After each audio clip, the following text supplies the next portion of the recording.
Most invasion stories of aliens end up with humans finding a weakness and then pushing the aliens back to space. But that's not really satisfying, right? After all, the millions or even billions of casualties deserve something more than just a rebellion story. After all, we humans are known for our vindictive nature. We have avenged millennia of our ancestors being eaten by predators in the food chain by, pushing nearly all the top carnivores now to near extinction. And that's justified in my opinion. Hey, if Simba ate Oonga and Boonga for lunch 10,000 years ago, then Doonga in the present is completely in the right to exterminate the lion pride for his own safety. Humanity first, baby.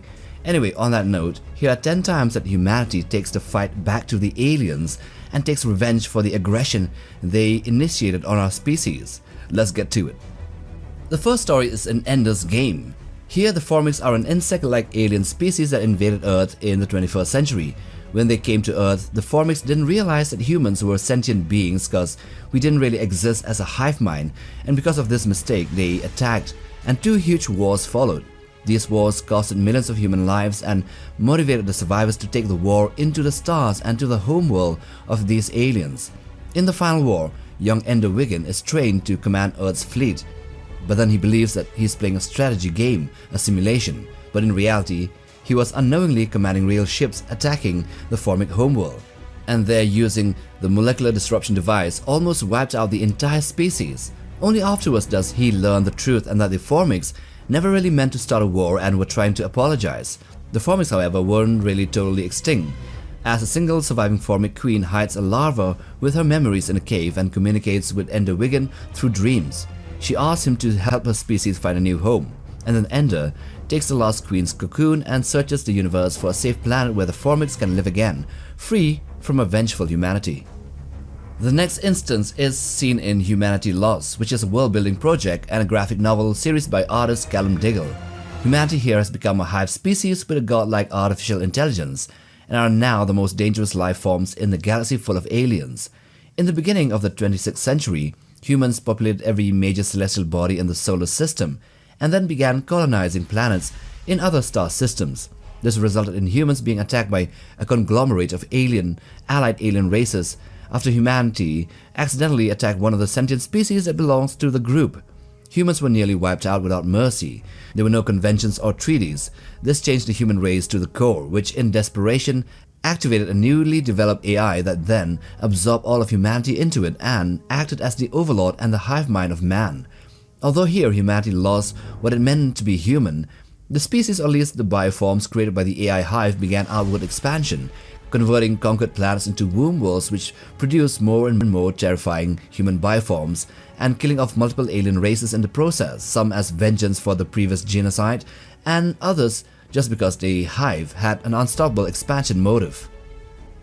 Okay, moving on to the next one. Here we come to Harry Turtledov's World War series.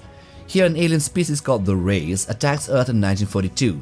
They are a reptile-like species which believes that humans are primitive because their last information about us came from the 12th century, because back then the probes of theirs came to our world and went back, and they didn't realize that we evolved and we developed in a fast pace. When they arrive, they are shocked to find Earth full of tanks, planes, radios, and strong armies from World War II. Even though the Rays had better weapons like guided missiles, lasers, and advanced aircraft, the humans fight on fiercely. The Rays manages to conquer many regions in the southern hemisphere, but they cannot take the whole world. Soon human nations like America, Germany, and the Soviet Union learn to copy alien technology and then even build their own nuclear bombs, which forces both sides to stop fighting or risk destroying their entire planet. And by the time of the colonization trilogy set in the 1960s, the humans have grown even stronger. A fleet of alien colonists arrives on Earth, but they are surprised to find humans advancing fast in their science and weaponry.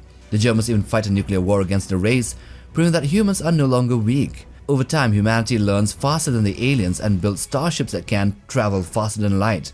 When a human ship reaches the Rays' homeworld, it shocks the aliens because the Rays still uses much slower spacecraft. In the end, both sides avoid all-out war, but humanity clearly has the upper hand, especially with humans developing faster than light travel that shocks and scares the Rays. And humans now can threaten the Rays' empire and are advancing so quickly that the aliens fear that humans have surpassed them and could now possibly defeat them.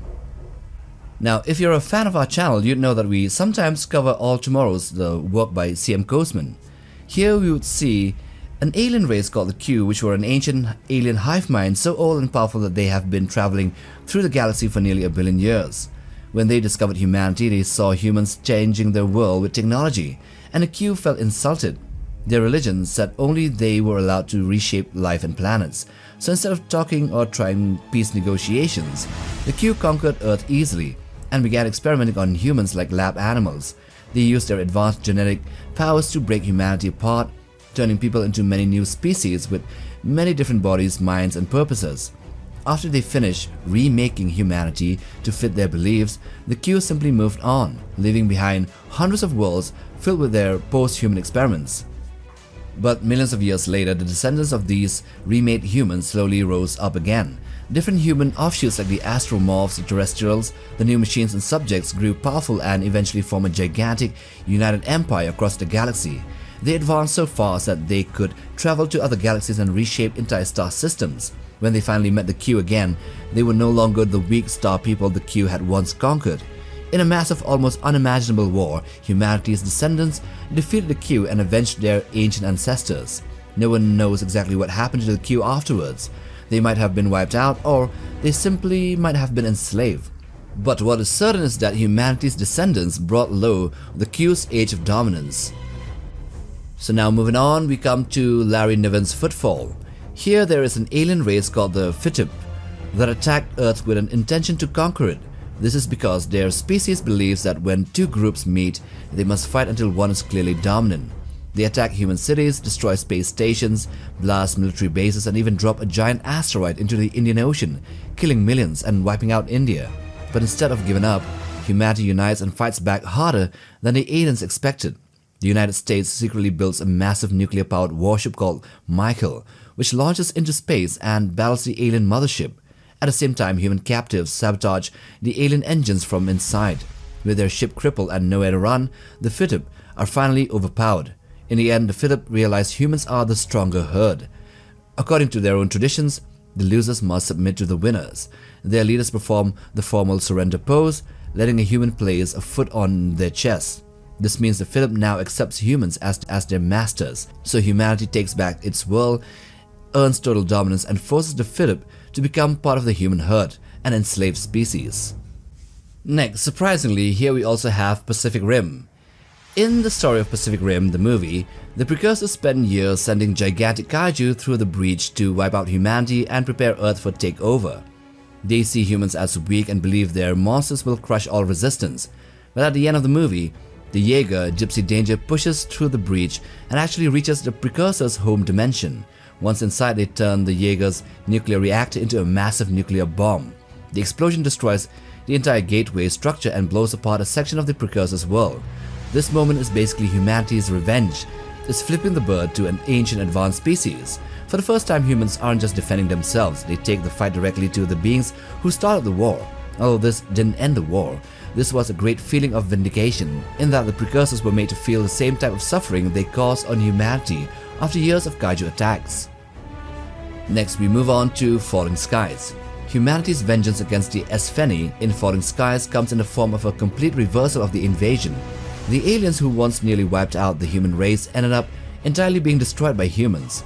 After years of being hunted, enslaved, harnessed, and pushed to near extinction, humanity strikes back in the final season with the help of the Espheni's ancient enemy, the Doonga. The Doonga gave humans a biological weapon specifically designed, engineered to kill the Espheni queen at a genetic level. So when Tom, one of the humans, confronts the Espheni queen, who is the mastermind, the hive mind behind both the ancient and modern invasions, he infects her with the weapon. Her death triggers a chain reaction that spreads the bioweapon throughout the entire hive, the entire Espheni species. So the same way the Espheni use overwhelming force to crush humanity, humanity now destroys them completely, wiping out them in a single decisive blow. In the end, the invaders, who annihilate over 90% of the human population, are themselves completely exterminated and Earth is freed. So, set approximately 700 years in the future, Starship Troopers depicts humans living in a somewhat militaristic and authoritarian rule. This story is narrated by the main protagonist, Johnny Rico, who is a member of the Mobile Infantry, which is in the most part concentrated on the Bug War. which began with minor incidents and then turned into a full-scale war when an alleged arachnid attack annihilates the city of Buenos Aires in Argentina. After the asteroid obliterates Buenos Aires and kills millions, the Terran Federation responds with a full-scale interstellar war aimed at wiping out the bug threat at its source. The mobile infantry and the fleet forces attack bug-controlled planets, glassing their surfaces from orbit, nuking hives and killing millions of arachnids in retaliation. The ultimate moment of vengeance comes when human forces invade Glendatu and later capture the brain bug, one of the creatures capable of coordinating the arachnid war effort. But then the war kinda drags on into a stalemate. However, humanity did take revenge on Buenos Aires by attacking Glendatu. Turning up the volume and the heat up a notch, here we end up in 40k. See, 40k has more than its share of genocides and wars between humanity and lots of alien species. But here, in this video, we will focus on just one particular species, which are called the Rangda. And then this means we are talking about the Rangdan genocides, which were amongst the most catastrophic and poorly understood wars of the Great Crusade. So horrific that much of their record was deliberately erased by the Imperium. This takes place in the late 800s of M30, where the conflict saw the Imperium fighting the enigmatic and monstrously dangerous Rangda, a xeno species whose existence threatened humanity's survival on a scale rivaling the later Horus Heresy. Each genocide began with devastating Rangdan incursions that obliterated entire expeditionary fleets, annihilated Titan legions, and caused the deaths of tens of thousands of space marines and millions of Imperial Army troops. The first genocide began poorly, which was an omen of how terrifying the species truly was. The second genocide escalated into a near-apocalyptic event. The Rangda swept from the galactic north and east, destroying worlds, fleets, and legions. The Emperor himself had to intervene to break the infamous Labyrinth of Night, which was a strange warp construct that seemed central to the war effort. The third genocide is shrouded in secrecy, in contradictions and outright censorship. Some accounts frame it as a doomsday-scale invasion in the year 890 of M30, where the Dark Angels lost 50,000 Astartes and nearly collapsed. Others depict it as a cold, decade-long extermination crusade led jointly by the Dark Angels and the Space Wolves to purge all Rangdan-tainted worlds. What is known for certain is that, whatever the truth may be, the Imperium considered the Rangda such a dire existential threat that knowledge about them was quarantined. But in the end, humanity prevailed and got its vengeance, and the Rangda were either exterminated and forced into extinction by the might of the Imperium, or they had to tuck tail, run away, and exit the galaxy. Now lastly, in the Xeelee sequence, there were two alien races that subjugated humanity.